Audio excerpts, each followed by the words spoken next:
अभी करणीय मेत्ता सूत्र लेंगे, पेज नंबर 50।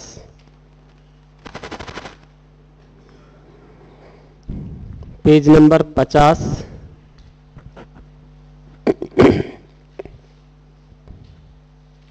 करणीय मेत्ता सूत्र।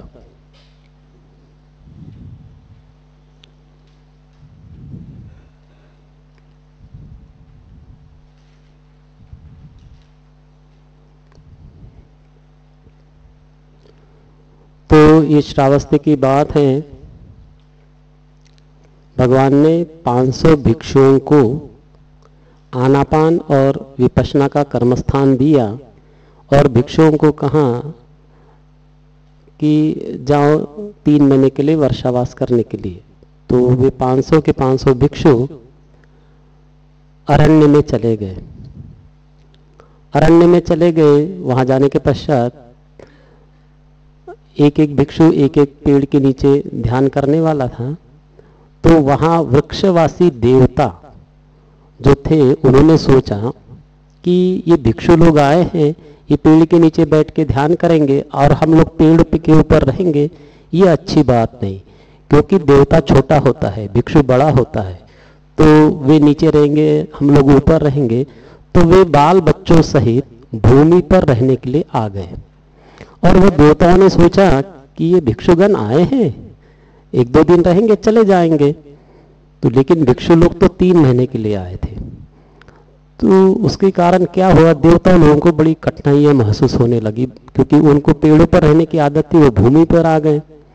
तो उन्होंने क्या किया, ये भिक्षु लोग यहां से भाग जाए, ऐसे करके भयानक भयानक रूप दिखाई देने लगे, करने लगे।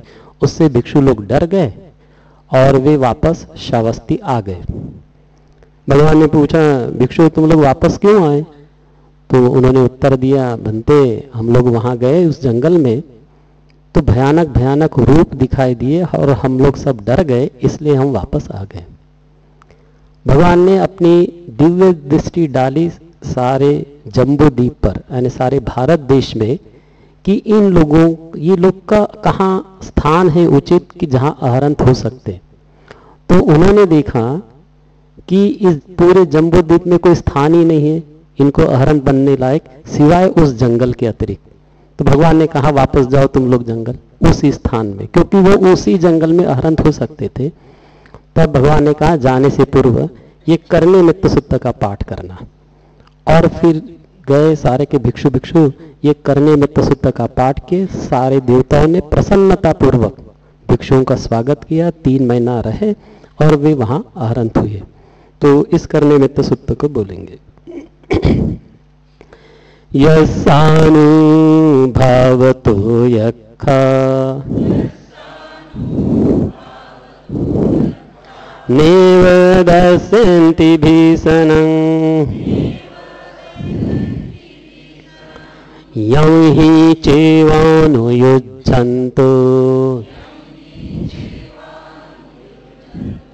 रतिन्दिव मतन्दितो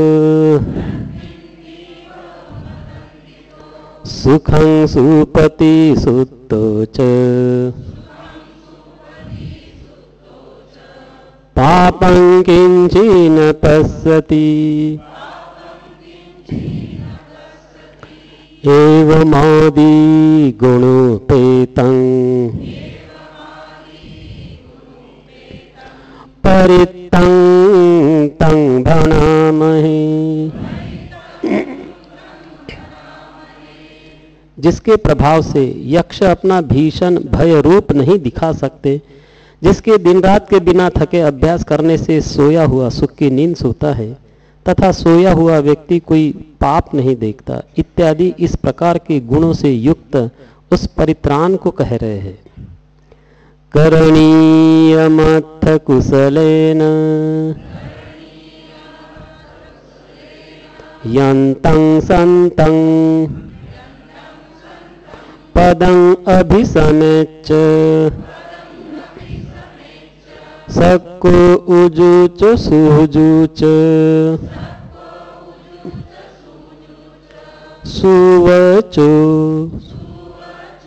चसमुदु अनतिमानी करणीय मत्थ कुशलेन, जिसको अपना कुशल करना है, अपना कल्याण करना है। यंतं संतं पदं, पद यानी निर्वाण पद, अभिसमेच्छ, जिसको निर्वाण पद की अभिलाषा है, शांति पद, निर्वाण की प्राप्ति चाहने वाले तथा समाज कल्याण में निपुण मनुष्य को चाहिए। क्या चाहिए? सक्को यानी सुयोग्य बने, उजू, उजू यानी सरल सीधा, सुहुजूच अति सरल बने, सुवचो उसकी वाणी सुंदर हो, मुदु यानी मृदु, अनतिमानी कोई भी अभिमान न हो। देखिए सारे शब्द सरल है। सक्को, सक्को यानी सुयोग्य बने, हमको योग्य बनना है पहले। उजू यानी सीधा होता है, सरल। सुहुजूच अति सरल बने, सुवचो वाणी अच्छी हो, सुंदर हो, मिठास हो, और मृदु हो, कोई अभिमान न हो, विनीत भाव हो। इतना होने पर अपना कल्याण होता है और वो निर्वाण पद मिल सकता है, इससे नीचे नहीं। संतोषकोच सुभरोच अपकीचोच सल्लहु कवुक्ति संतीन्द्रियोच निपकोच अपगभ्भो कुलेस्वननुगिद्धो संतुष्सकोच संतोषी हो, सुभरो सहजी पुष्य हो, भरो सुभर मतलब अपन बोलते हैं भरण पोषण, तो सुभरोच। अपकिच्चोच सल्लहु कबुत्ति, सादा जीवन बिताने वाला हो। संतीन्द्रिय इंद्रिया शांत बने। निपकोच प्रज्ञावान, निपक यानी प्रज्ञावान होता है, निपकोच प्रज्ञावान बने। अपगभ्भो कुले स्वननुगिद्धो, अप्रगल्भ यानी शील सदाचार युक्त जीवन जीना है, अप्रगल्भ कहते हैं। कुले स्वननुगिद्धो, और कुलों में अनासक्त हो, यानी परिवार के प्रति ज्यादा आसक्ति नहीं होनी चाहिए। लोग 60 साल के भी होते तो भी परिवारों में आसक्त रहते हैं, यानी नाती नतरू में और परिवार में लगे रहते हैं। कहते हैं कि हमको आसक्त नहीं होना चाहिए, रहना है लेकिन अनासक्त होकर रहना है। और अप्रगल्भ, अप्रगल्भ का अर्थ होता है शील सदाचार युक्त जीवन हो और कुलों में अधिक आसक्त न हो, अनासक्त हो। न च खुद्दं समाचरे किंची येन विन्यु परे उपवदेयु सुखिनो वाके मिनो हन्तु सर्वे सत्ता भवन्तु सुखी तत्ता।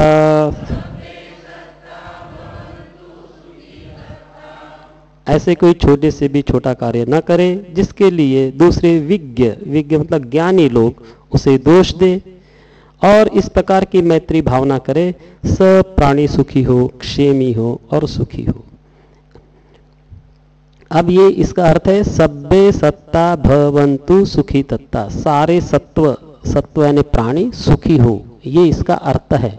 अब जब धर्म नहीं रहता, मूर्ख लोगों के हाथ में जाता है, तो एक ने इसका अनुवाद किया, सब्बे सत्ता भवन्तु सुखी तत्ता, जब तुम्हारे हाथ में सत्ता आएगी तब सारे प्राणी सुखी हो जाएंगे। अर्थ का अनर्थ कर देते हैं, क्योंकि संसार में मूर्ख लोगों की कमी नहीं होती है, यानी कुछ भी करते रहते हैं। तो हमको जैसा है अनुवाद वैसा ही करना है। अपनी मन से किसी ने किया, वो हो गया गलत। अपने को अपने मन की कुछ भी नहीं जोड़ना है, कुछ निकालना भी नहीं है। और एक तो व्यक्ति ऐसे सीधा सीधा बोल रहा था, जब तुम्हारे हाथ में सत्ता आएगी तब सारे लोग सुखी होंगे। ऐसे किसने कहा कि सत्ता आने से सुखी होता है? एक्चुअली सारे प्राणी सुखी हो ऐसा लिखा गया है। एके चिपाण भूतत्ति तसा वा थावरा वा वनवशेषा दीघा वा ए महंता वा मध्यमा रस का अणुक थूला, दिट्ठा वा एव अदिट्ठा, ये च दूरे वसन्ति अविदूरे, भूता वा संभवेसी वा, सर्वे सत्ता भवन्तु सुखी तत्ता,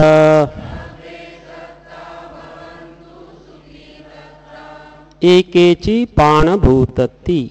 जो कोई प्राणी है कैसा, तसावा थावरावा वनवसीसा, स्थावर हो या जंगम, दीघावा ये महंतावा यानी महान दीर्घ प्राणी, महंता मध्यम देह वाले प्राणी, मध्यमा रस का और छोटे देह वाले प्राणी, अणुक थूला सूक्ष्म देह वाले प्राणी, दिट्ठावा एव अदिट्ठा, दृश्य हो चाहे अदृश्य हो, एच दूरे वसंती अविदूरे, दूर रहने वाले हो या समीप रहने वाले हो, भूतावा संभवेसी वा, उत्पन्न हो चुके हो या उत्पन्न होने वाले हो, जितने भी प्राणी हैं सभी सुखपूर्वक रहे, यानी सब आ गए इसमें, सारे के सारे प्राणी।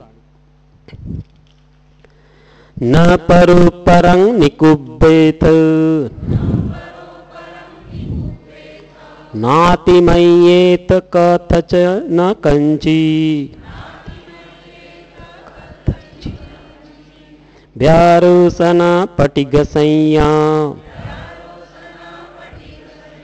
न्यन्यमय्यस्य दुःखमिच्छेय।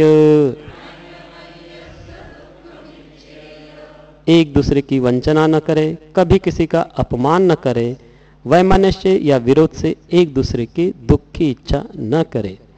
माता यथा नियं पुत्तं, आयुषा एक पुत्र मनुरखे, एवंपि सर्वभूतेषु मानसं भावये अपरिमाणं।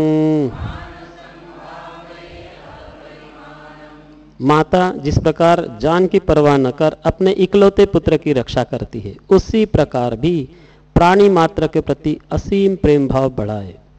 मैत्तंच सर्वलोकस्मिन् मानसं भावये अपरिमाणं। उद्धं अधुचतिर्यञ्च असंबाधं अवेरमसपत्तं। वह बिना किसी बाधा के वैर शत्रुता के, उद्धं यानी ऊपर, अधो यानी नीचे, तिर्यंच यानी आड़े तिरछे, समस्त लोगों के प्रति असीम मैत्री भावना बढ़ावे। तिट्ठं चरं निसिन्नो वा सयानो वा यावतस्य विगदमेद्दो। एतं सतिं अदिट्ठेय ब्रह्ममेत्तं विहारमिदमाहु। तिट्ठं खड़े, चरंग यानी चलते, निसिन्नो बैठे, सयानो यानी लेटे, जब तक जागृत रहे तब तक इस प्रकार की स्मृति बनाए रखे। इसी को मैत्री भावना करना है, इसी को ब्रह्म विहार कहते हैं। दिट्ठिंच अनुपगम्य शीलवादस्सनेन संपन्नो कामेषु विनयगेदं नहीं जातु गब्बसेयं पुनरेतीति।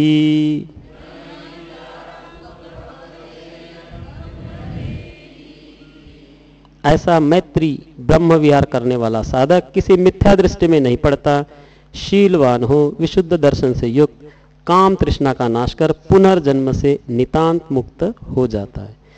तो ये करने में तो सुत्ता इतना सरल है, जितने भी भिक्षुगण आते हैं, कोई भी छोटा मोटा भी कार्यक्रम रहता है तो ये करने में तो सुत्त बोला ही जाता है।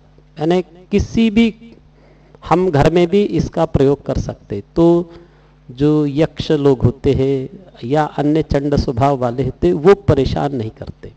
तो ये करने में तो सुत्त बहुत ही अच्छा होता है। चलिए इनको देख लीजिए, महिलाओं की तरफ बारी। नहीं, आप एक सूत्र बोल लीजिए, आपके यश अनुभव तो एक से, फिर इधर से ऐसा जाएगा।